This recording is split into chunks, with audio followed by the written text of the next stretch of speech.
America नवे नवे धोरणात्मक बदल का करतंय? कारण त्यांना आपल्या अंतर्गत सुरक्षेची काळजी लागली आहे। विद्यार्थ्यांच्या नावाखाली तिथे डाव्या विचारसरणीचा प्रभाव वाढवण्याचा प्रयत्न नियोजनबद्ध रीतीने जर कुठून होत असेल तर तो त्यांना नको आहे। आणि म्हणूनच अनेक विद्यार्थ्यांची सोशल मीडिया अकाउंट्स पाहिली जात आहेत, त्यांचं विद्यापीठामधलं वागणं तपासलं जात आहे।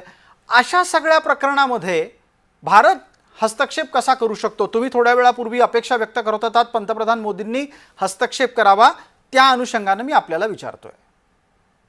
नाही, जसं आता मोदी साहेबांनी भारतात त्यांना आणून मोठा प्रोग्राम घेतला, त्याच्या प्रचाराला गेले आणि एवढे क्लोज फ्रेंड आहे असे दाखवतात, तर माझं म्हणणं असं आहे का त्यांनाच एक फोन करून देशाचे पंतप्रधान आपली भूमिका, कारण काय होते की आपल्या भारतीय माल जो अमेरिकेत जात होता त्याच्यावर बी त्यांनी टेरिफ लावला, तेव्हाही आपण काही बोललो नाही।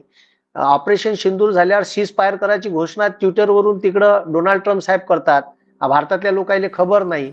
ठीक आहे, त्याच्यानंतर ॲपल बाबतचा निर्णय घेते का ॲपलच्या ठीक आहे सीईओले सांगते का तुम्ही भारतात कंपनी टाकून नका करू। म्हणजे आपली अमेरिका नड्डी पिचकून राहिली, तर देशाचे पंतप्रधान यावर काही बोलून नाही राहिले।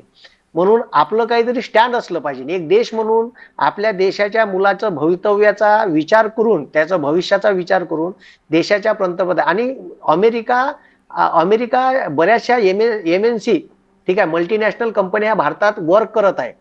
ठीक आहे, आणि यांना भारत एक मोठं मार्केट आहे, त्याच्यामुळे ते आपल्या बाजूने डिसिजन घेणार। कारण का आपण बोलून नाही राहिलो, त्या बोलण्याचा ते एकदम फायदा घेऊन राहिले।